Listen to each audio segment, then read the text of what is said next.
آج کی آیت، خداوند کے احکام بالکل برحق اور راست ہیں، وہ شہد سے بلکہ چھتے کے ٹپکوں سے زیادہ شیریں ہیں، نیز ان سے تیرے بندے کو آگاہی ملتی ہے، ان کو ماننے کا اجر پڑا ہے۔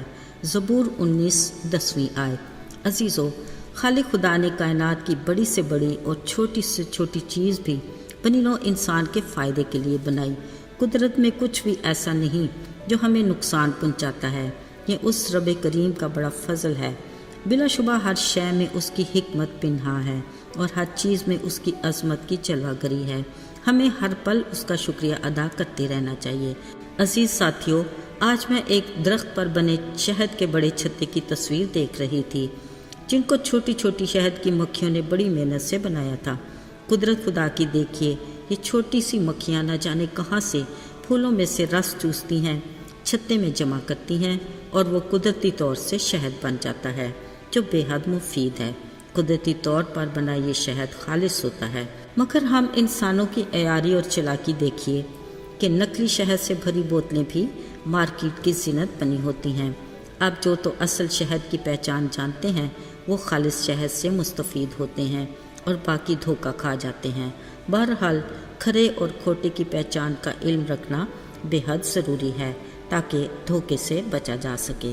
عزیزو، میرے خیال میں آپ کو بھی اندازہ ہوگا کہ یہ نقلی شہد کیسے بنتا ہے۔ وہ ایسے کہ شہد کا کاروبار کرنے والے شہد کی مکھیاں پالتے ہیں، پھر ان کے لیے بڑے بڑے برتنوں میں چینی کا شیرہ بنا کر رکھ دیتے ہیں۔ شہد کی مکھیاں اس شیرے کو چوس کر چھتے میں لے جاتی ہیں اور یہ بھی شہد ہی بن جاتا ہے، مگر نقلی، یعنی دھوکہ دینے کا میٹھا طریقہ۔ یاد رہے یہ ابلیسی کام ہے نا، قدرتی کاموں میں کھلم کھلا مداخلت جو خالق خدا کو ناقابل قبول ہے اور انتہائی ناپسندیدہ بھی۔ اصل میں یہ ہماری اپنی خطا کاریوں میں اضافے کی بڑی وجہ ہے۔ عزیزو، شہد قدرت کی ایک ایسی فائدہ مند اور صحت مند نعمت ہے کہ اس کو خدا کے کلام سے بھی تشبیہ دی جاتی ہے۔ زبور نویس داؤد نبی کہتا ہے، تیری باتیں میرے لیے کیسی شیریں ہیں، وہ میرے منہ کو شہد سے بھی میٹھی معلوم ہوتی ہیں۔ بلا شبہ خدا کے منہ کا کلام ہماری روحانی زندگی میں توانائی اور تازگی کا باعث ہے۔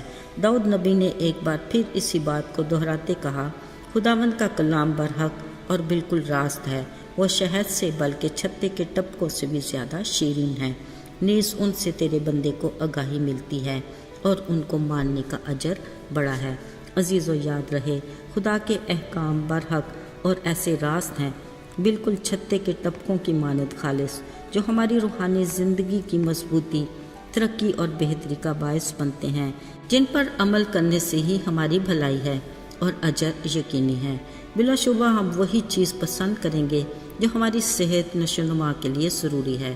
یاد رہے، چاہے روحانی غذا ہو یا جسمانی خوراک، پر اس بات کا بھی دھیان رہے جس طرح قدرتی اصلی شہد میں ملاوٹ ہوتی ہے، اسی طرح روحانی شہد یعنی خدا کے کلام میں بھی آمیزش ہوتی ہے، اور اس میں یہ کارروائی کرنے والا وہی ہمارا ازلی دشمن ابلیس ہے جو اس کام میں مہارت رکھتا ہے۔ اس کا ثبوت باغ عدن میں ہوا کے ساتھ اس کی گفتگو سے ثابت ہوتا ہے۔ یاد ہے نا، اس نے ہوا سے کہا تھا، نہیں، تم مرو گے نہیں، بلکہ تمہاری آنکھیں کھل جائیں گی اور تم خدا کی مانند نیک و بد کے جاننے والے بن جاؤ گے۔ سو آدم اور ہوا نے خدا کے برحق احکام کو درگزر کر کے ابلیس کے چالاکی مکاری اور آمیزش شدہ بات پر عمل کر کے گناہ کے جال میں پھنس گئے، پھر اس دلدل میں پھنستے ہی چلے گئے۔ عزیزو، دراصل حق اور باطل میں تمیز کے لیے ہمیں خدا کی حکمت کی ضرورت ہے۔ اس کے لیے نہ صرف خدا کے کلام کو پڑھنا اور سننا کافی ہے، بلکہ عقل کے ساتھ سمجھنے کی بھی ضرورت ہے اور پہچان بھی ہونی چاہیے، جب بھی ہم ابلیس کے دھوکے سے بچ سکتے ہیں۔ ایک بار ایک آدمی بیٹھا نوٹوں کی گٹھی کو گن رہا تھا۔ اسی دوران وہ گنتے گنتے کچھ نوٹ علیحدہ کر لیتا۔ پاس بیٹھا آدمی یہ سب کچھ دیکھ رہا تھا، بولا، یہ تم نے کچھ نوٹ علیحدہ کیوں رکھے ہیں؟ وہ شخص جو نوٹ گن رہا تھا مسکرا کر بولا، یہ نوٹ نقلی ہیں، اس لیے میں ان کو اصل میں سے فوراً نکال لیتا ہوں، کیونکہ مجھے ان کی خوب پہچان ہے۔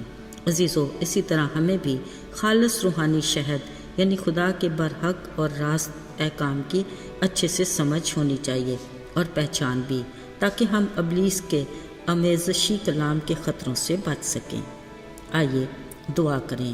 آئے ہمارے رحیم مہربان باپ، ہم تیرے شکر گزار ہیں کہ تیرا کلام ہماری راہ کے لیے روشنی اور قدموں کے لیے چراغ ہے، تاکہ ابلیس کے بچھائے جال سے بچ سکیں۔